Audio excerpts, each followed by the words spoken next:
Nedarim Daf Lamed contains four Mishnayos, but they're all really related in one sugya. Before all those Mishnayos, the Gemara finishes its discussion about Bar Pada and his halacha, that you can be makdish something and it continues being miskadesh again and again. The Gemara will compare that to Kedusha Isha.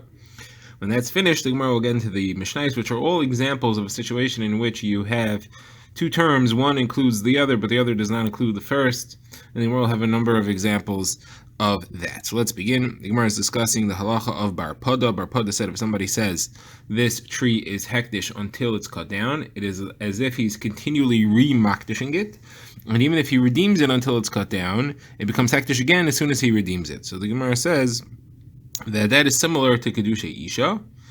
And the Gemara introduces a bit of a story here. The Gemara says that Rabbi Avin, and Rabbi Yitzchak bar Rebbe were sitting in front of Rabbi Yirmiyah, and Rabbi Yirmiyah was falling asleep. So Rabbi Avin was talking to Rabbi Yitzchak, and they were saying to each other that according to Bar Pada, that you could set up hektish in this way, that it keeps being re-makdish itself even after you redeem it. Somebody could do that in Kedushin as well. How's that? Somebody gives 2 coins to a woman, and he says, the first one, I'm mekadesh you now. The second one, I'm mekadesh you after I divorce you. So that would seem to sound like he's saying the first one is kedushin now, and then if I divorce you, you're automatically re-mekudeshes again. So if he divorces her, she's automatically re-mekudeshes again. Now we had a question. Rav Hoshia asked if that works. The Gemara said, based on what Bar Pada said, that you could set up that should work for Hektish to re-makdish something as soon as he redeems it. It should also work by an Isha to re-makdish, to re-mekadesh her as soon as he undoes the Kedushin, which is what a get is. So Gemara says that that was what they wanted to say. You could prove from Bar Pada. And Rabbi Yirmiyah heard that. He woke up and he said, you can't, it's not a valid comparison because the case of the woman is not comparable to this case. The case of the woman is comparable to the case where he was makdish it and he said that it's continued hektish until it's cut down, but someone else redeemed it. In that case, the Gemara quotes Rav Yochanan and the Gemara quotes Rav Ami quoted Rav Yochanan. In that case, when someone else redeems it, it doesn't get re-mukdash, and that's because when someone else redeems it, this tree goes into that person's rishus. It's no longer in the rishus of the person who was originally makdish it, a repetitive hektish, and therefore it does not go back to hektish once it was redeemed. Now, the case of the Isha is like that as well, because when he's mekadesh her and then he divorces her, she goes into her own rishus, so she's no longer in his rishus to be mekadesh her. Now, the Ran struggles with this a little bit. Why should it be that way? And the Ran says once she's in her own rishus, she cannot submit to the kedushin. He has to do the kedushin, and she's entered her own rishus, and he's not being mekadesh her again. The fact that he did it before and set it up to go repetitively doesn't work because she's in her own rishus. All right, this takes us to the next Mishnah. The Mishnah is, there are 4 quick Mishnayos with a brief comment of the Gemara on each. And these Mishnayos bring examples of 2 terms, and this entire sugya will be about what terms people use and what they mean.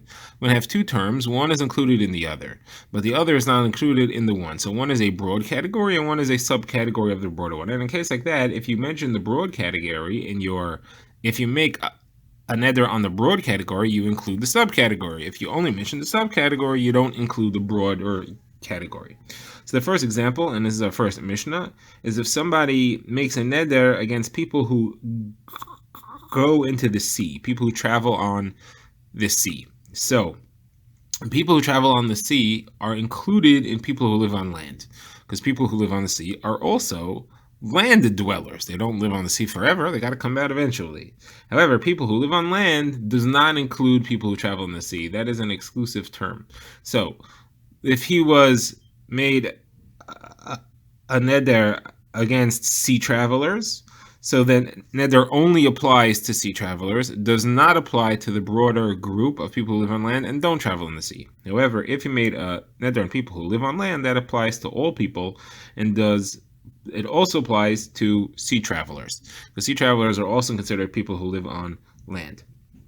Now, says the Mishnah, the last line, and this will be what the Gemara comments on, somebody who travels from Akko to Yafo, that is 2 cities on the coast of Eretz Yisrael that are near each other, that's a trip that takes less than a day to travel, they don't count as sea travelers.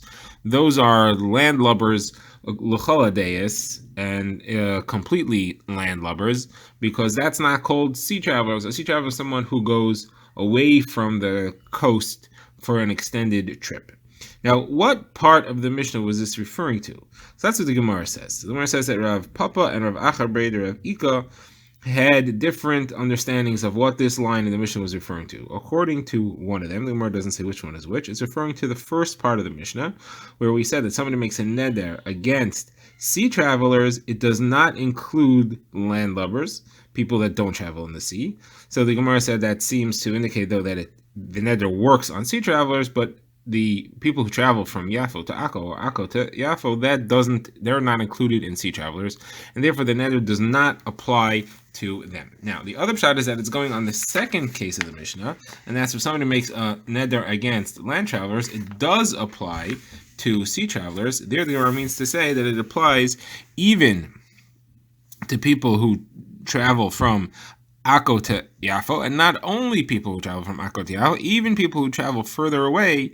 The Mishnah's point is, when we say that it applies to when we say that it applies to landlubbers, we don't just mean people like who travel in the sea from Akko to Yafo because they're really considered to be landlubbers. Even people that are bona fide sea travelers, and we're going further, we're going to include them also because they also count as landlubbers because they do come out of the sea eventually and go onto land. All right, next Mishnah. The Mishnah says if somebody makes a neder against people who see the sun. So the Gemara says people who see the sun includes blind people. Because when he says people who see the sun, he doesn't mean people who actually with their eyes see the sun. He means people that are within view of the sun, people who are exposed to the sun. What he means to exclude, the Gemara says, is fish and unborn children. Fish are hidden from the sun because they're in the water, and unborn children are hidden from the sun because they are in their mother's womb. If he would have meant to say to exclude blind people, he would have said people who see. He wouldn't have said people who see the sun. Bringing the sun involved is to show that he means people that the sun shines on. So blind people are not excluded from that neder. Oh, now we get to the next Mishnah, the third Mishnah. This Mishnah says that if somebody says he's making a neder against people with black heads. So black heads refers to people who have black hair on their head. However, it also includes people who are bald and people who are old and have white hair. What's the reason? So the Gemara explains, if he would have meant to exclude them, he would have said people with hair or people with black hair. If he would have meant to exclude bald people, he would have said people with hair. Black heads means people who are generally have black heads, even if they don't have it now. People who are of the black-headed group. Who's he excluding? So Gemara explains he's excluding women. Women always have their hair covered, and tichels then were always white, and therefore blackheads doesn't include women, as a matter of course. It also doesn't include children, the Gemara says, because children always have their heads exposed. They don't wear head coverings at all. He only meant to include those who have their heads sometimes exposed and sometimes covered. Now, the Rishonim say this just means he meant to exclude children because people don't make an Nedarim against children. He was only talking about adults and differentiating between different type of adults. He wasn't referring to children at all. All right, now we get to our last Mishnah, and this Mishnah distinguishes between the term Yelid and the term Nolad. So it says if somebody makes a neder against Yeludim or against Noladim, how does that work? So the word Yeludim generally means, the Gemara will discuss what these terms mean, but Yeludim generally means those who are born, meaning those who have been born. Noladim means those who are born, which the Gemara says means those that are going to be born in the future, those that will be born. So Nolad, again, the term Nolad means those that are of the born. Those that are born could be interpreted as those that are of the type to be born, or could be interpreted as those that are going to be born in the future. So the Gemara says, the Mishnah quotes a Machlokas and sets it up as follows. If he says that he's making a neder against Yeludim, that's those who are born already, so that does not include those that are going to be born in the future. He's limiting it to those that are already born walking around on earth. If he says Noladim, so now you have a Machlokas what that means. Does it mean those who are going to be born in the future as opposed to those who are born already? Or does it mean Noladim, those who are of the born type, to exclude creatures which are born from eggs, creatures which hatch and aren't born at all? So this is a machlokas. So the Gemara quotes Rabbi Meir. Rabbi Meir says it is permitted even for Yeludim. the Gemara will ask, what does he mean, even? But he seems to say that Yeludim, those who are born already, are permitted. They're not included in the Neder. So he understands that the Neder only applies to future. The term Nolad means born in the future. Chachamim say he means everyone which is born of a mother, and therefore it includes those born, those to be born, those not born. The only thing that's excluded are fish and birds and reptiles and things that are born from eggs. Now the Gemara wants to know, what did Rabbi Meir when he said even those who are born already are mutter? What does he mean even? If those that are born already are mutter, that means he's saying even those that are born already are mutter. That means means to say that certainly those that aren't born yet aren't mutter. That means everybody's mutter. So who's usser? So the Gemara therefore says these words, and missing over here, you have to read it as follows. Somebody who makes a neder against Yeludim is mutter in Noladim, but usser on Yeludim, because that applies to Yeludim and not Noladim. Rabbi Meir says also someone who makes a neder against Noladim is mutter in Yeludim, just like somebody who's noted from Yeludim is mutter in Noladim. Meaning when Rabbi Meir says even, or also, he says just like Yeludim is exclusive of Noladim, Noladim is exclusive of Yeludim. He means to say that the two terms are not overlapping in any way. One means those who are born already, one means those who are born in the future. And if it says one says one, it excludes the other, one says the other, it excludes the one. So they do not overlap. One does not include the other at all. And that's how we understand the term even or also. Now, the Gemara wants to know, what does the term nolad mean? Based on what we're saying over here, there's a machlokes what the term nolad means. So the Gemara says that Rav Papa said to Abaye, according to this, nolad means those who are of the type to be born. So they are of the borning species. So the Gemara says, and how do you understand the pasuk in Chomesh Bereshis, where Yaakov Avinu said to Yosef, Shnei banecha noladim lecha b'aretz Mitzrayim, those two children who are of the born kind? What does that mean? That doesn't make any sense. It obviously means to say those that are born already. So says the Gemara, what do you mean to say, what's your preferred child? You want to say that Nolad means those that are born?